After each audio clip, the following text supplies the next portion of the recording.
আনসারী, আমি আবু আইয়ুব আনসারী পুরো মরার কাছে কান্নাকাটি করছি না, কোনো পাথর সঙ্গে কথা বলছি না।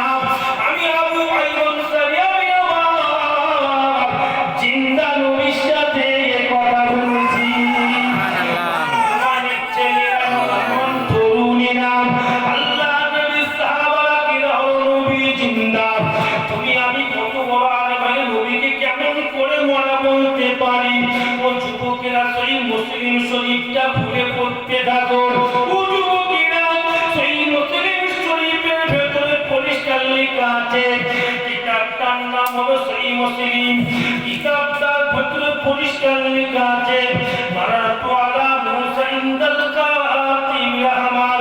সহিহ মুসলিম শরীফের মধ্যে পাওয়া গেছে আল্লাহ নবী পুরো জাহানের বাদশাহ হাবিবুল্লাহ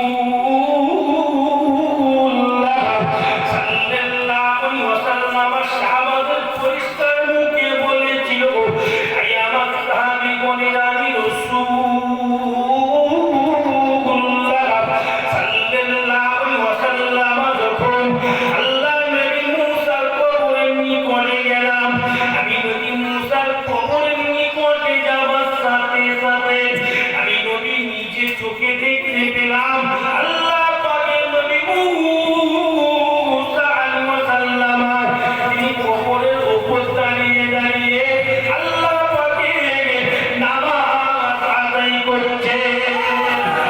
যুবকেরা, নওজোয়ানেরা, ইউসুফ সাহেবের দুষ্টান যুবকেরা, ভালো করে বুঝিবার চেষ্টা করুন। আল্লাহ নবী মুসা কবরে জিন্দা থাকতে পারে, আল্লাহ নবী মুসা নামাজ পড়তে পারে, তোমার নবী আমার নবী যেন জিন্দা থাকতে পারবে না। উম্মুকে আমার নবীকে তোমরা মরা বলো, উম্মুকে তোমরা আমার নবীকে নামাজ পড়তে পারবে না বলো। মুসা নিয়ে জিন্দা থাকতে পারে, অথচ পৃথিবীর সমস্ত তাফসীরের কিতাবের মধ্যে পাওয়া গেছে আল্লাহ নবী মুসা আলাইহিস সালাম রব্বুল আলামিনের নিকটে একটা তারিখে আলোচনা করেছিল। প্রত্যেকটা তাফসীরের মধ্যে পাওয়া গেছে, এই কিতাবের নাম বলার প্রয়োজন নাই, প্রত্যেকটা কিতাবে লেখা আছে আল্লাহ নবী মুসা আলাইহিস সালাম আল্লাহ পাকের দরবার আরজু করে রব্বুল আলামিনকে বলেছিল, ও রব্বুল আলামিন আল্লাহ পাক, আমি নবী মুসা আপনার সঙ্গে কথা বলি বলে আপনি আমাকে কালিমুল্লাহ বলে দিয়েছেন। আল্লাহ আমি নবী মুসা সব হয়ে গেছে, আমি আমার রব্বুল আলামিনকে নিজে চোখে দেখব, আমি আপনাকে নিজে, আমি মুসা আমি আপনাকে নিজে চোখে দেখব।